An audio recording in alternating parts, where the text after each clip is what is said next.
الحمد لله رب العالمين والعاقبة للمتقين والصلاة والسلام على سيد الأنبياء والمرسلين وعلى آله وأصحابه أجمعين أما بعد أعوذ بالله من الشيطان الرجيم بسم الله الرحمن الرحيم ذلك الكتاب لا ريب فيه صدق اللہ العظیم وصدق رسولہ النبی الکریم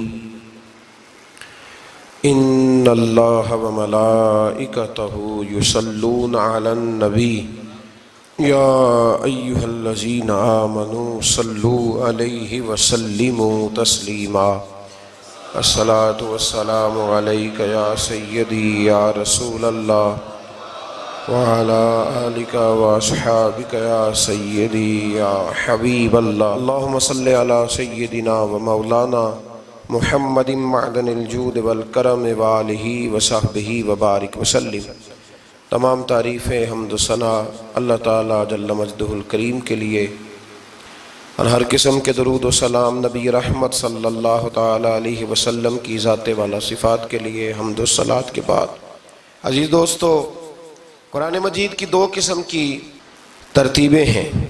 ایک قرآن مجید کی ترتیب وہ ہے کہ جس ترتیب سے قرآن مجید نازل ہوا، اور ایک وہ ترتیب ہے جس ترتیب سے نبی کریم علیہ السلام نے، حضور کے صحابہ نے حضور کی تعلیمات کی روشنی میں قرآن پاک کو جمع فرمایا۔ ایک ترتیب نزولی کہلاتی ہے، ایک ترتیب توقیفی کہلاتی ہے، جس ترتیب سے اسے جمع کیا گیا۔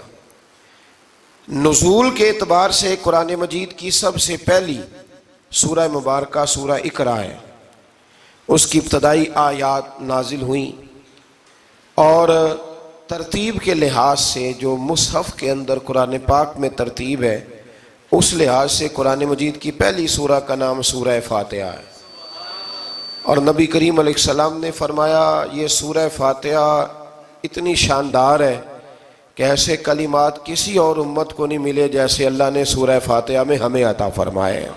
قرآن پاک میں دو قسم کی صورتیں، ایک تو یہ میں نے عرض کر دی اس کی ترتیب، اسی طرح دو قسم کی صورتیں، کچھ مکی صورتیں ہیں اور کچھ مدنی صورتیں ہیں۔ ہمارے طالب علم اکثر سکولوں اور کالجوں میں یہ سمجھتے ہیں کہ جو مکے میں نازل ہوئی وہ مکی ہیں، جو مدینے میں نازل ہوئی وہ مدنی ہیں، حالانکہ ایسا نہیں ہے۔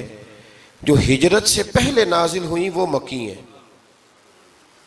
اور جو ہجرت کے بعد نازل ہوئیں وہ مدنی ہیں۔ وہ آیت اگر بدر میں بھی نازل ہو نا، کچھ قرآن مجید کی آیات مختلف مقامات پر بھی نازل ہوئی ہیں، مختلف مقامات پر۔ حضور بدر میں تھے تو وہاں بھی قرآن مجید نازل ہوا، نبی کریم علیہ السلام احد میں تھے تو وہاں بھی قرآن پاک نازل ہوا۔ تو ترتیب یہ کی جائے گی کہ جو صورتیں ہجرت سے پہلے نازل ہوئیں وہ مکی ہیں، اور جو ہجرت کے بعد نازل ہوئیں وہ مدنی ہیں۔ سورہ فاتحہ کا آغاز اور قرآن مجید کی ہر سورت کا آغاز سوائے سورہ توبہ کے بسم اللہ شریف سے ہوتا ہے، اور نبی کریم علیہ السلام نے اتنا زور دیا کہ حضور فرمانے لگے دروازہ بند کرنے سے پہلے بھی بسم اللہ شریف پڑھا کرو، اور برتن ڈھانپنے سے پہلے بھی بسم اللہ شریف پڑھا کرو۔ نبی پاک علیہ السلام نے ہر جائز اور مستحسن کام سے قبل بسم اللہ شریف پڑھنے کو حکم دیا۔ بسم اللہ کے مفاہیم کیا ہیں؟ فرمایا بسم اللہ الرحمن الرحیم، اللہ کے نام سے شروع جو بڑا ہی مہربان نہایت رحم کرنے والا ہے۔ باقی ترجمہ کرنے والوں نے کہا کہ شروع اللہ کے نام سے، تو اعلیٰ حضرت فرمانے لگے کہ پھر تو شروع سے ہو گیا، پھر تو شروع سے ہو گیا، تو حضور پھر کیا ترجمہ کریں؟ فرمانے لگے یہ ترجمہ نہ کرو کہ شروع اللہ کے نام سے، بلکہ ترجمہ یہ کرو کہ اللہ کے نام سے شروع۔ یہ دیکھیں نا، سوچ ہے نا بزرگوں کی، اللہ کے نام سے، تاکہ واقعی اللہ کے نام سے شروع ہو۔ پھر ارشاد فرمایا الحمدللہ رب العالمین، تمام تعریفیں اللہ کے لیے جو تمام جہانوں کو پالنے والا ہے۔ جب انسان کو تھوڑا سا ترجمہ آتا ہو نا، اس کی تھوڑی توجہ ہو، اسے نماز پڑھنے کا بھی بڑا ہی مزہ آتا ہے۔ نبی کریم علیہ السلام فرماتے ہیں، رب فرماتا ہے یہ سورہ فاتحہ میرے اور میرے بندے کے درمیان آدھی ہے، آدھی میری ہے، آدھی میرے بندے کی ہے۔ جب وہ کہتا ہے نا مالک یوم الدین، تو یہاں تک وہ میری تعریف کرتا ہے، ایاک نعبد و ایاک نستعین تک پہنچتا ہے تو اب میرا اور اس کا آدھا آدھا کام شروع ہو جاتا ہے۔ پھر آگے میرا بندہ جب مجھ سے دعا مانگتا ہے تو یہ اس کے الفاظ ہیں جو میں اپنے فضل سے قبول فرمایا کرتا ہوں۔ تو ارشاد فرمایا تمام تعریفیں اللہ کے لیے جو تمام جہانوں کا پالنے والا ہے، الرحمن الرحیم، بڑا ہی مہربان ہے نہایت۔ یہ رحمان مبالغے کا صیغہ ہے، یعنی اتنا رحم کرنے والا کہ جتنا کوئی اور رحم نہ کر سکے، اس لیے اللہ ہی رحمان ہو سکتا ہے، بندہ کوئی رحمان نہیں ہو سکتا۔ بندے کو رحیم کہا جا سکتا ہے، نبی پاک رحیم ہے لیکن رحمان نہیں ہے، اس لیے کسی بھی انسان کا نام رحمان نہیں ہو سکتا۔ کسی دکان پر بعض اوقات لوگ نام رکھ لیتے ہیں رحمان بک ڈپو، تو یہ درست نہیں ہے۔ بندے کا نام رحمان نہیں ہو سکتا، عبد الرحمان، اس لیے کہ یہ لفظ رحمان خدا کے علاوہ کسی اور کے لیے بولنا درست نہیں ہے۔ پھر ارشاد فرمایا مالک یوم الدین، اللہ مالک ہے قیامت کے دن کا۔ تو یا اللہ آج کے دن کا مالک بھی تو ہی ہے، آج جو یکم رمضان مبارک ہے تو اس دن کا مالک بھی اللہ ہی ہے۔ تو یہ جو خاص کر کہا مالک یوم الدین، اس کا معنی یہ ہے کہ یہاں کچھ لوگ عارضی طور بھی تو بعض چیزوں کے مالک ہیں نا، یہ زمین میری ہے، یہ گھڑی میری ہے، یہ گھر میرا ہے، یہ بچے میرے ہیں، عارضی طور پر بھی تو لوگ مالک ہیں، لیکن قیامت کے دن عارضی طور پر بھی کوئی مالک نہیں ہوگا۔ قیامت میں ساری بادشاہی فقط میرے اللہ کی ہوگی، بلکہ رب کریم فرمائے گا کہاں ہیں وہ لوگ جو دنیا میں بادشاہ بنا کرتے تھے، کدھر ہے؟ بڑے بڑے کج کلا جو کہتے تھے کہ ہم اٹھتے ہیں تو لوگ اٹھتے ہیں، بیٹھتے ہیں تو دنیا بیٹھ جاتی، وہ کہاں ہے؟ جب کوئی نہیں بولے گا تو رب فرمائے گا للہ الواحد القہار، آج ایک رب واحد اور قہار کی حکمرانی ہے۔ پھر ارشاد فرمایا ایاک نعبد و ایاک نستعین، بے شک ہم تیری ہی عبادت کرتے ہیں اور تجھی سے مدد چاہتے ہیں۔ عبادت بھی اللہ کی ہے اور مدد بھی، یہ جو بندوں کے ذریعے بعض اوقات مدد ہوتی ہے تو یہ مدد بھی اللہ کی ہے، یہ مدد بھی اللہ کی ہے۔ یہ کسی بندے نے مائک بنایا ہے جس کی مدد سے آپ تک آواز جا رہی ہے، تو اس کو عقل کس نے دی تھی بنانے کی؟ تو پھر مدد کس کی ہوئی؟ اللہ کی۔ تو دنیا میں کوئی بھی جو مدد کرتا ہے وہ اللہ کے ولی کریں، نبی کرے، پیغمبر کریں، تو وہ مدد کس کی ہے؟ اللہ کی، اس لیے کہ وہ ذاتی طور پر کچھ بھی نہیں کر سکتے، اگر اللہ انہیں توفیق نہ دے وہ کسی کی مدد نہیں کر سکتے۔ تو ایاک نعبد و ایاک نستعین، ہم تیری ہی عبادت کرتے ہیں، تجھی سے مدد چاہتے ہیں۔ اہدنا الصراط المستقیم، اے اللہ ہمیں سیدھا راستہ دکھا۔ کون سا راستہ سیدھا ہے؟ کون سا راستہ سیدھا ہے؟ تو اللہ نے خود ہی فرمایا ایسے ہی نہ بھٹک جانا، راستہ سیدھا وہ ہے صراط الذین انعمت علیہم، ان لوگوں کا راستہ سیدھا ہے جن پر اللہ نے انعام فرمایا ہے۔ اور وہ کون ہے؟ قرآن مجید نے خود فرمایا انعم اللہ علیہم من النبیین والصدیقین والشہداء والصالحین، وہ نبی ہیں، صدیق ہیں، شہید ہیں اور نیک لوگ ہیں۔ فرمایا اپنی مرضی کے راستے پہ چلو گے تو بھٹک جاؤ گے، رب کی بارگاہ میں سوال کرنا کہ وہ تمہیں نبیوں کے، صدیقوں کے، شہیدوں کے اور نیک لوگوں کے راستے پہ چلائے۔ غیر المغضوب علیہم ولا الضالین، نہ ان لوگوں کے راستے پہ چلا جن پر تیرا غضب ہوا، اور نہ ان کے راستے پہ چلا جن پر تو ناراض ہوا، جنہیں تو نے گمراہ کیا، ان لوگوں کے راستے پہ نہ چلا، بلکہ ان لوگوں کے راستے پہ چلا جن پر تیرا انعام ہوا۔ یہ جو لوگ ہیں نا مغضوب علیہم ولا الضالین، ایک گروہ یہودیوں کا ہے اور ایک عیسائیوں کا ہے۔ کہا جا رہا ہے یا اللہ نہ یہودیوں کے راستے پہ چلا اور نہ عیسائیوں کے راستے پہ چلا، ہمیں تو ابو بکر صدیق کے راستے پہ چلا، ہمیں تو عمر فاروق کے راستے پہ چلا، عثمان غنی، مولا علی اور جناب ابو ہریرہ کے راستے پہ چلا۔ اب یہ سورہ فاتحہ کا تو میں نے مکمل ترجمہ عرض کیا۔ سورہ بقرہ یہ قرآن مجید کی سب سے بڑی سورہ ہے۔ ایک حدیث اس کی فضیلت پہ سن لے، نبی کریم علیہ السلام نے فرمایا جس گھر میں سورۃ بقرہ پڑھی جائے نا، فرمایا جن کیا وہاں سے تو شیطان بھی بھاگ جاتا ہے۔ سورہ بقرہ گھروں میں پڑھیں، یہ سب سے بڑا تعویذ ہے اگر گھر میں جنات ہوں، کوئی آسیب ہوں، اور یہ وہ والا تعویذ ہے جو مدینے والے رسول نے عطا فرمایا ہے۔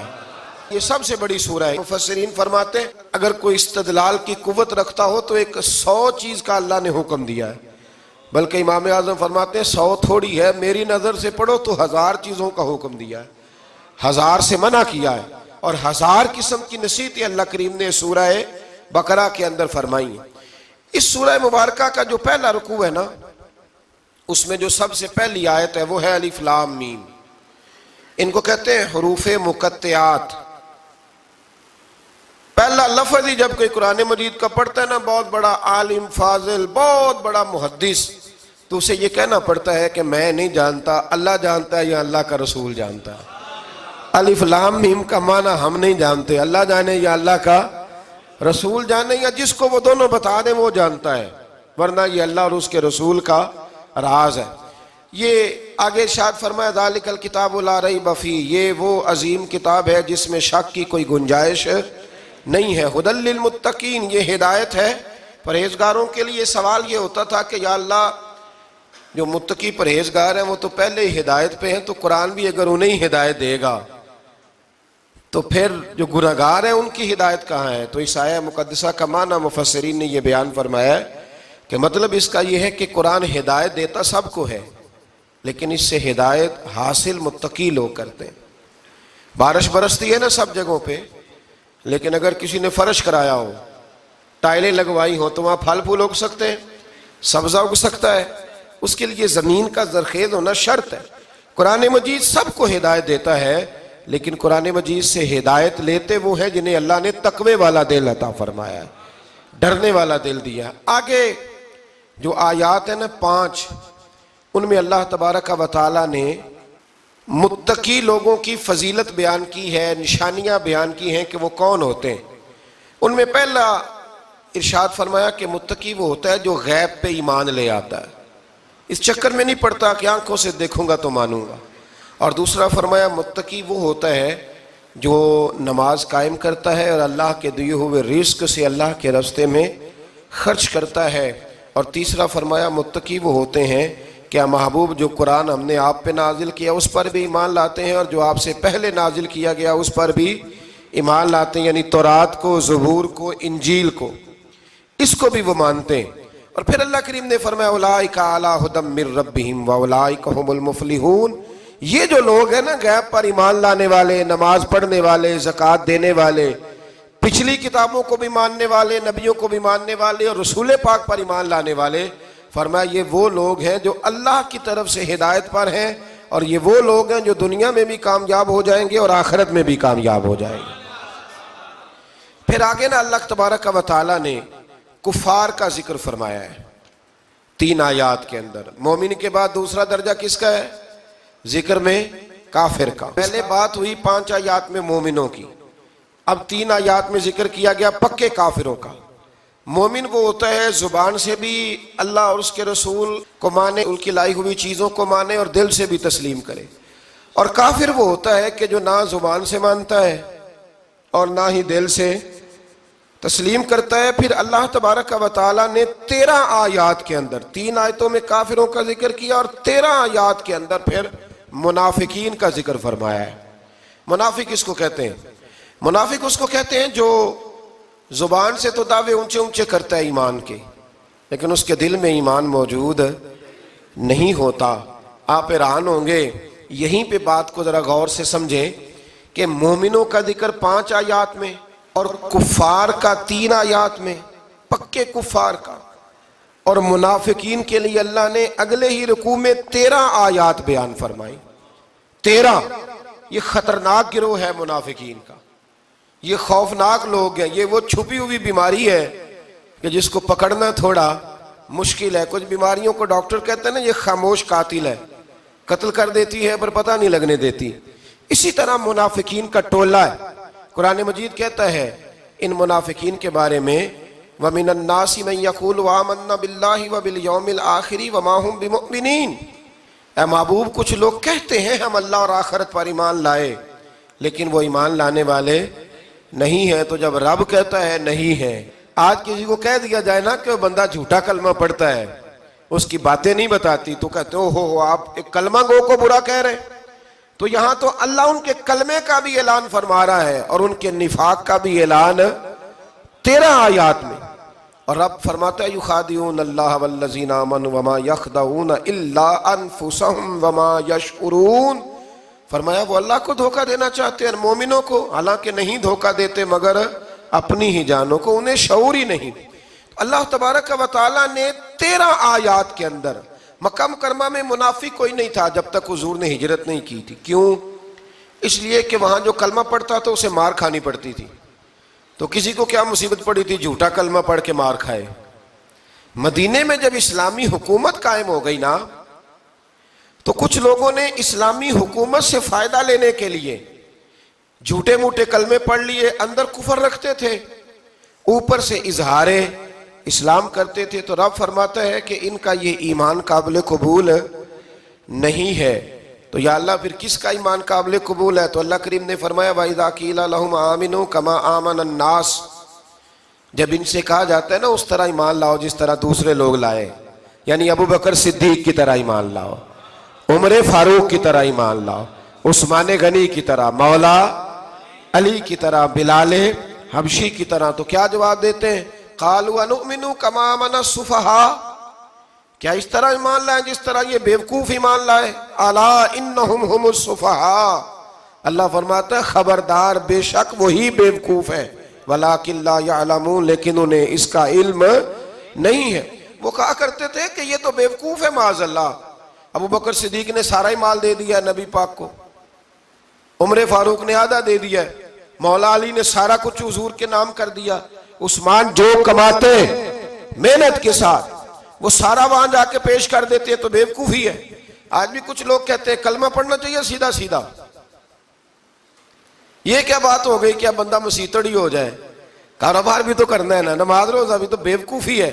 اللہ جواب دیتا ہے، فرمایا الا انہم هم السفہاء، خبردار بیوقوف تو تم ہو کہ میرے محبوب کی شریعت کا، دین کا، روحانیت کا سورج چمک رہا اور تم نے فیض ہی کوئی نہیں حاصل کیا۔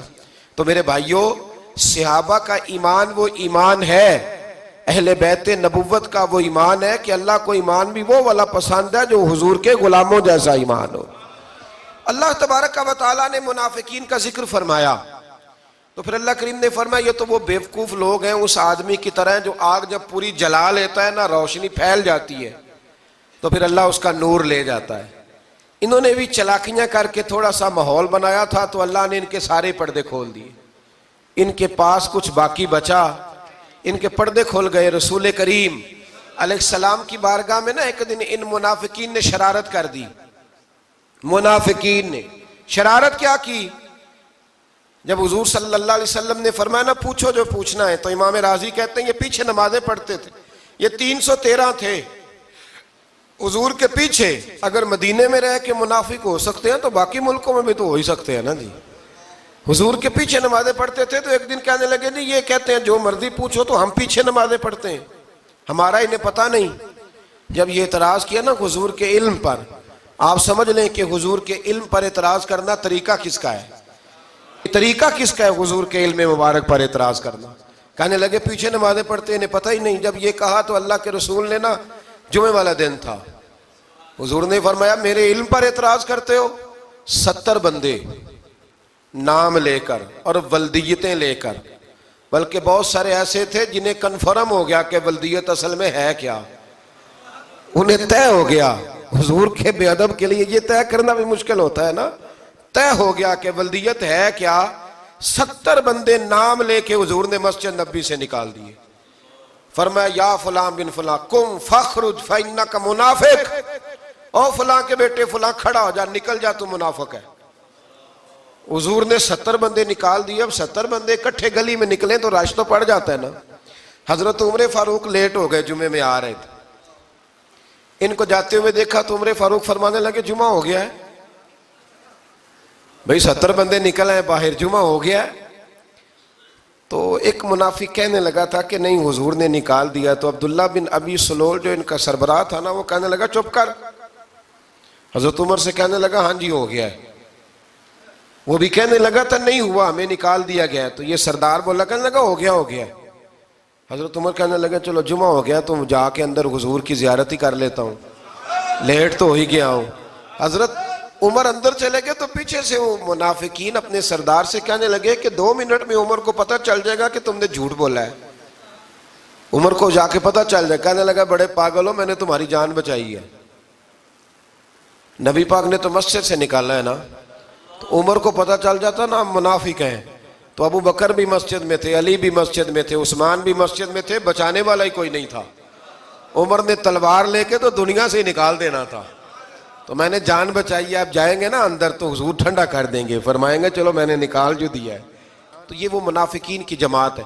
دوسرے سے تیسرے رکوع میں نا اللہ تعالیٰ نے انسان کو یاد کرایا ہے کہ تو نے عبادت اپنے رب کی کرنی ہے, اور فرمایا رب تمہارا وہ ہے جس نے تمہارے لیے زمین کو فرش بنایا ہے, آسمان کو چھت بنایا ہے, اور آسمان سے پانی برسا کے تو زمین سے پھل اگائے ہیں, رزقا لکم, وہ بھی تیرے کھانے کے لیے اگائے ہیں.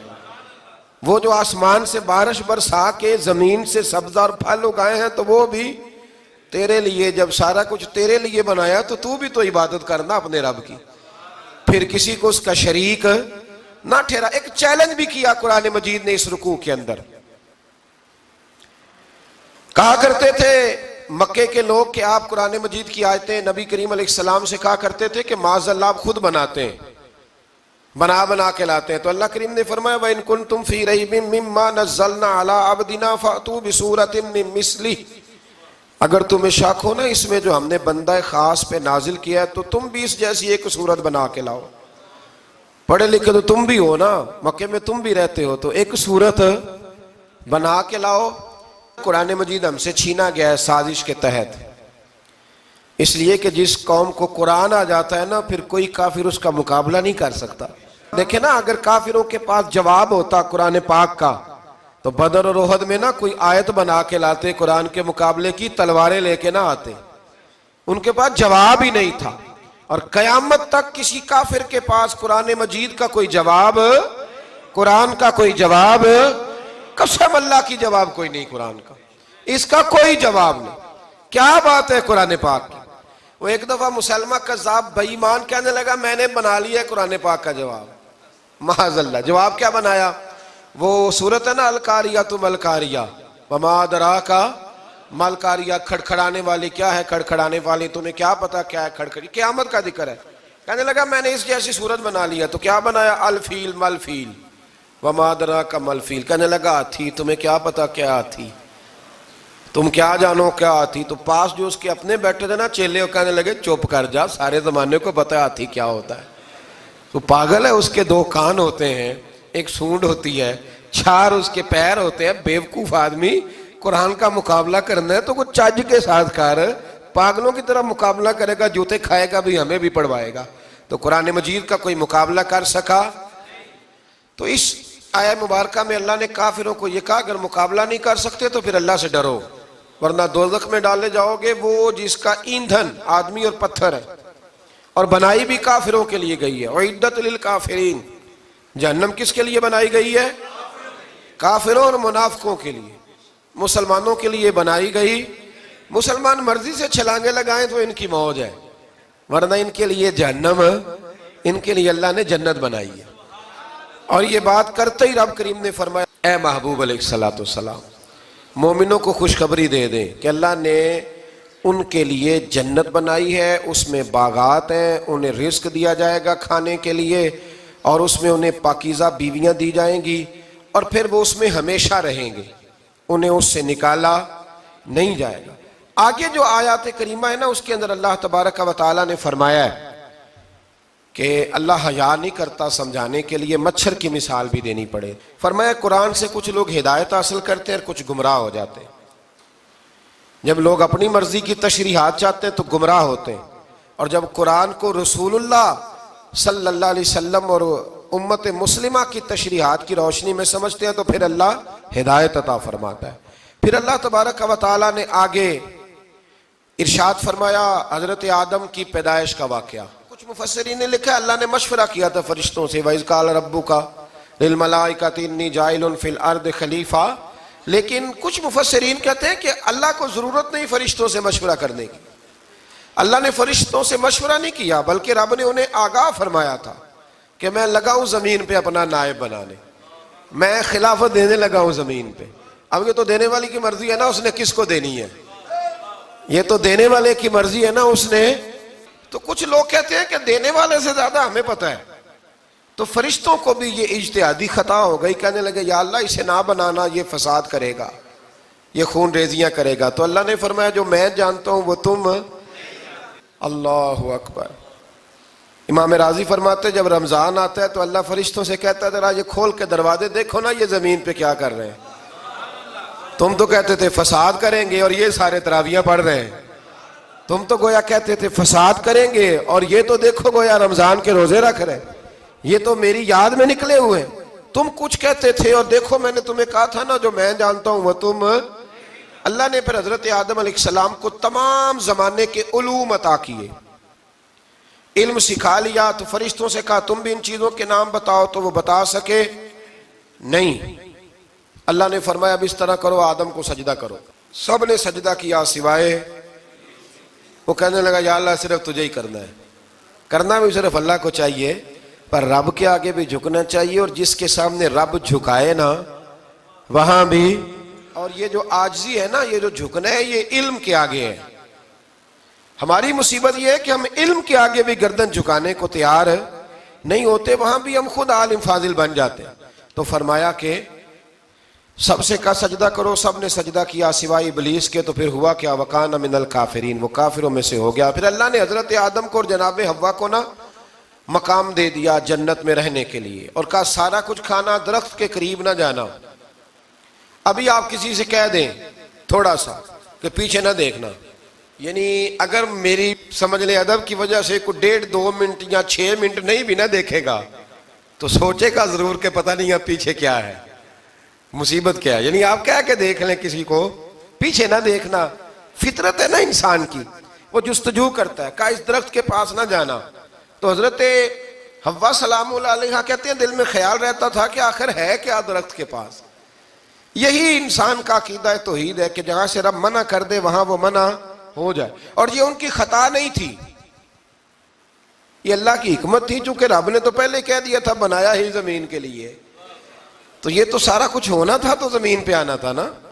تو حضرت حوا اور جناب آدم کے پاس شیطان آیا, اب اس کو نکال تو دیا تھا پر ابھی اس کا جنت میں آنا جانا بند نہیں ہوا تھا, یہ بھی اللہ کی حکمت تھی.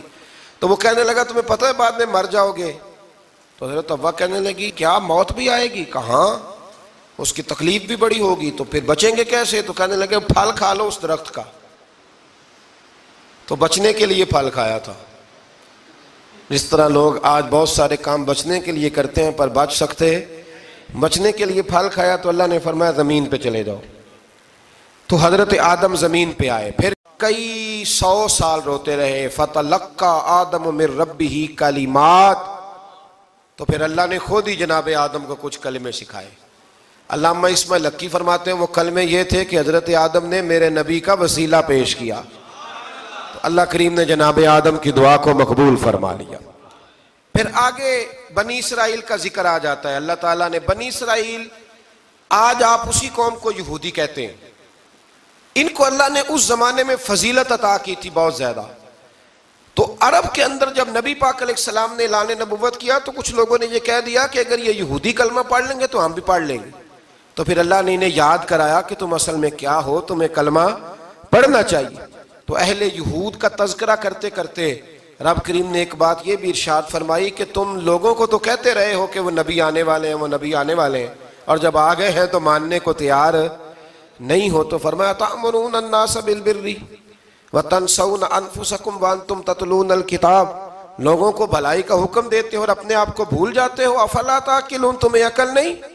پھر اللہ نے انہیں یہ بھی یاد کرایا کہ یاد کرو وہ زمانہ کہ جب فرعون نے خواب دیکھ لیا تھا کہ کوئی بچہ اس کی سلطنت کو تباہ کرے گا, تو پھر اس نے تمہارے بچوں کو ذبح کرانا شروع کیا اور تمہاری بیٹیوں کو چھوڑتا تھا. فرمایا یہ بھی تو تم نے دیکھا, میں نے تمہیں پھر تم سے کہا جہاد کرو قوم عمالقہ کے خلاف, تو مقام طیہ میں جا کے یہ لوگ کہنے لگے ہم سے جہاد نہیں ہوتا.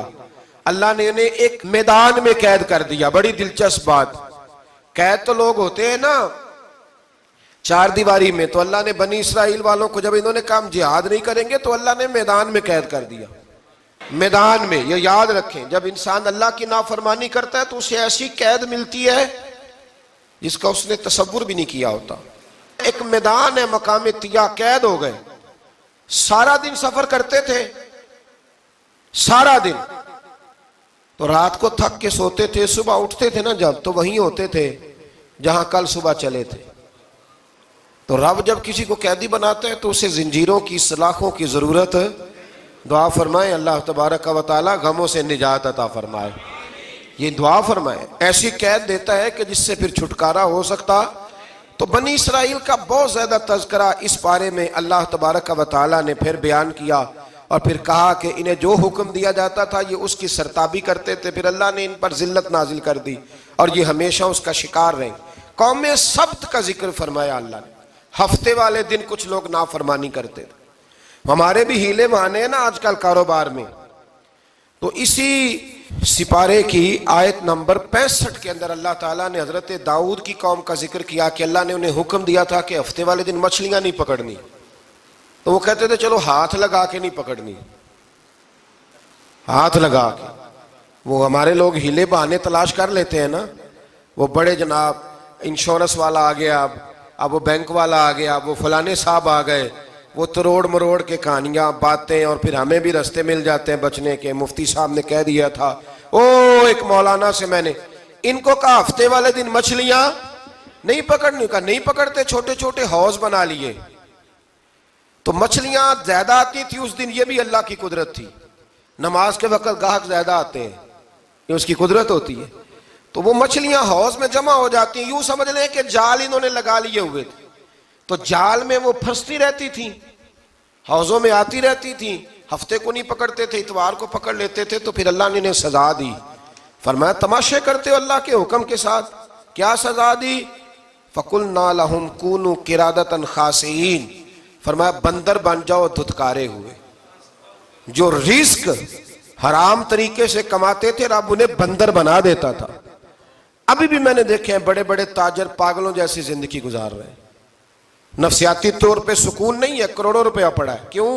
اس لیے کہ رب کے بتائے ہوئے طریقے کے مطابق تجارت نہیں کرتے. آگے ایک اور دلچسپ بات آ گئی. بنی اسرائیل کے اندر نا ایک شخص نے اپنے چچا کو قتل کر دیا جائیداد کے لیے. یہ دیکھیں کب سے لوگ جائیداد کے لیے قتل کرتے آ رہے ہیں. چچا کو قتل کر دیا، اور قتل کر کے حضرت موسیٰ علیہ السلام کے پاس آئے کہ میرے چچا کو کسی نے قتل کر دیا ہے، تو بتائیں کیا کرنا ہے. تو آپ نے فرمایا کہ گائے ذبح کرو اور اس کا ایک ٹکڑا مقتول کو مارو، مرنے والے کو. وہ خود اٹھ کے بتا دے گا مجھے کس نے قتل کیا ہے. اب ارادہ نہیں تھا گائے ذبح کرنے کا تو بہانے کرنے لگے. ارادہ نہیں نہ ہوتا تو پھر کیا ہوتے ہیں؟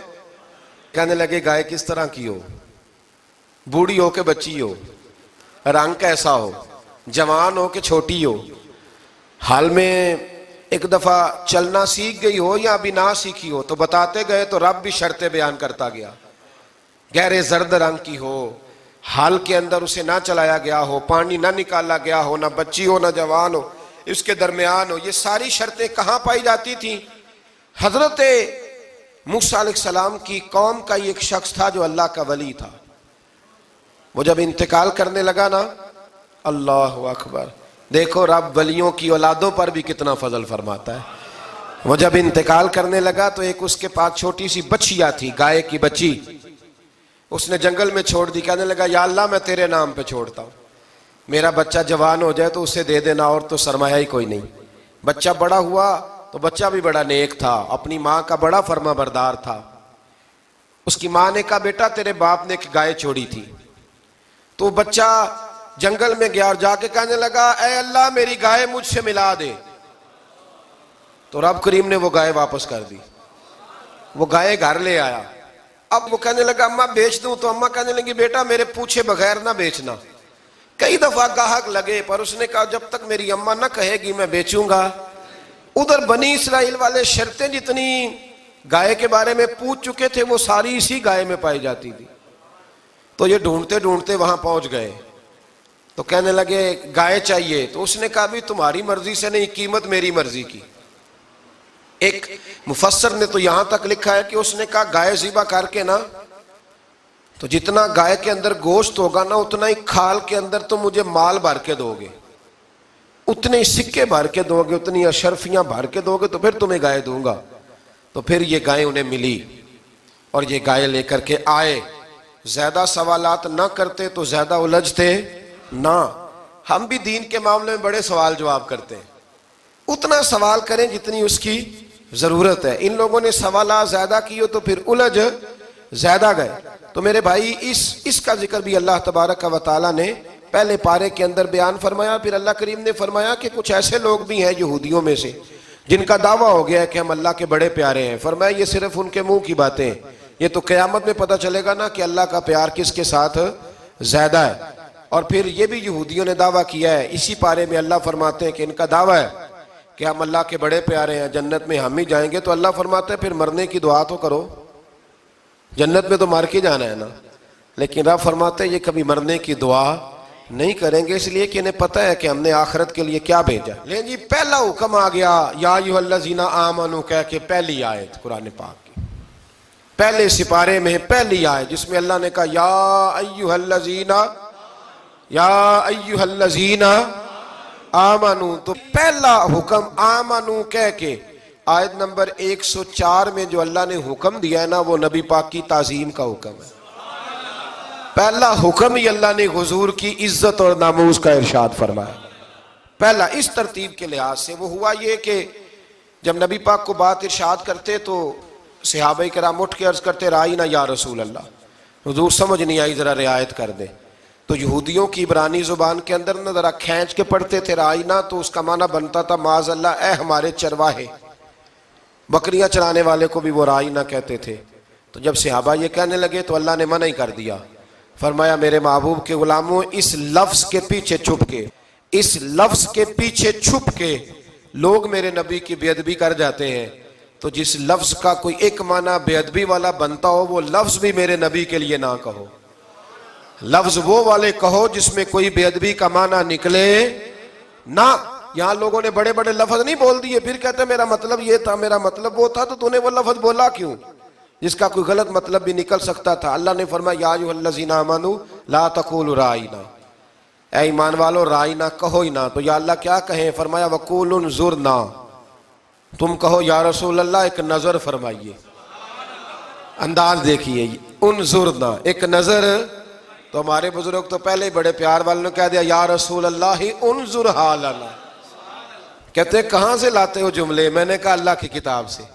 یا رسول اللہ انظر حالنا یا حبیب اللہ اسمع قالا، تو تم کہو انظرنا، محبوب نظر کرم کریں، واسمعوا، اور کیا ضرورت ہے دوبارہ پوچھنے کی؟ اللہ کہتے ہیں پہلے ہی دھیان سے سنا کرو، پہلے ہی واسمعوا، پہلے ہی احتیاط سے سنو، وللکافرین عذاب علیم، اور کافروں کے لیے دردناک عذاب ہے۔ لیکن جی اسی پارے میں اللہ تبارک و تعالیٰ نے پھر اہل یہود کا ذکر کیا۔ تو یہود کہنے لگے کہ ہم حضرت ابراہیم کے ماننے والے ہیں، تو اللہ کریم نے وہ بھی ذکر کیا کہ میں نے تو ابراہیم کو آزمایا ہے، وَإِذِ ابْتَلَىٰ إِبْرَاهِيمَ رَبُّهُ بِكَلِمَاتٍ فَأَتَمَّهُنَّ، ہم نے ابراہیم کو کچھ چیزوں سے آزمایا ہے، وہ ہماری آزمائش پہ پورے اترے۔ قَالَ إِنِّي جَاعِلُكَ لِلنَّاسِ إِمَامًا، تو پھر ہم نے انہیں کہا کہ ہم آپ کو پوری دنیا کا امام بنائیں گے۔ وہ آزمائش کیا تھی؟ آگ میں جانا بھی آزمائش، بیٹے کا نہ ہونا بھی آزمائش، بیٹا ہوا تو پھر اسے وادی غیر ذی زرع ان میں چھوڑ کے آنا بھی آزمائش، بڑا ہوا تو پھر ذبح کرنا بھی آزمائش۔ فرمایا جہاں جہاں آزمایا ہے نا، ابراہیم ہماری آزمائش میں پورے اترے۔ فرمایا تو مفت میں حضرت ابراہیم کی اولاد بنتے ہو اور ان کا نام لیتے اور ان کے ساتھ اپنا تعلق بناتے ہو، دیکھو تو صحیح وہ کتنی آزمائشوں سے گزرے۔ تو اس کا بھی اللہ نے اسی میں ذکر فرمایا۔ اور پھر وہ بات کرتے تھے حضرت یعقوب کی اور حضرت اسحاق کی، تو فرمایا وہ تو ہمارے اتنے خاص بندے تھے کہ وصال کا وقت بھی انہوں نے اپنی اولادوں کو نصیحت فرمائی تھی کہ اللہ کی توحید پہ قائم رہنا، اس کا ذکر بھی اللہ نے اسی پارے میں بیان فرمایا۔ اور جو حضرت ابراہیم اور جناب اسماعیل نے کعبہ تعمیر کیا تو اس کا ذکر بھی اللہ تعالیٰ نے اسی پارے میں فرمایا۔ فرمایا جب وہ کعبہ بنا رہے تھے تو کہہ رہے تھے ربنا تقبل منا، کہہ رہے تھے اے اللہ بنا ہم نے دیا ہے پر مہربانی فرما ہم سے قبول فرما لے۔ تو جو آیہ کریمہ آخر میں عرض کرنا چاہتا ہوں اس پر بھی تھوڑی توجہ فرمائیں گے تو بات بڑی نکھر کے باہر آئے گی۔ یہ 16ویں رکوع کے اندر اللہ نے پھر یہود کا اور عیسائیت کا ذکر فرمایا تو اللہ کریم نے ایک بات ارشاد فرمائی. یہودیوں کے ہاں جب کوئی بچہ پیدا ہوتا تھا وہ پیلے رنگ کے ساتھ اس کو رنگتے تھے، یا کوئی خاص رنگ تھا ان کا. بچہ پیدا ہوتا تو اس پر وہ رنگ چڑھاتے کہ یہ جی ہمارے مذہب کا رنگ ہے. ہمارے ہاں بھی رسمیں ہیں نا اپنی اپنی، معاذ اللہ اپنی اپنی نہیں ہونی چاہیے، اللہ رسول کا حکم ہونا چاہیے. تو یہودیوں کے ہاں بچہ پیدا ہوتا تو ایک خاص رنگ چڑھاتے، عیسائیوں کے ہاں پیدا ہوتا تو وہ بھی ایک خاص رنگ چڑھاتے. تو مسلمانوں کے ہاں بچے پیدا ہوئے تو انہوں نے بھی توجہ کی کہ یہ کیا ہو رہا ہے، تو رب کریم نے فرمایا صبغۃ اللہ، رنگ اللہ کا ہی ہے.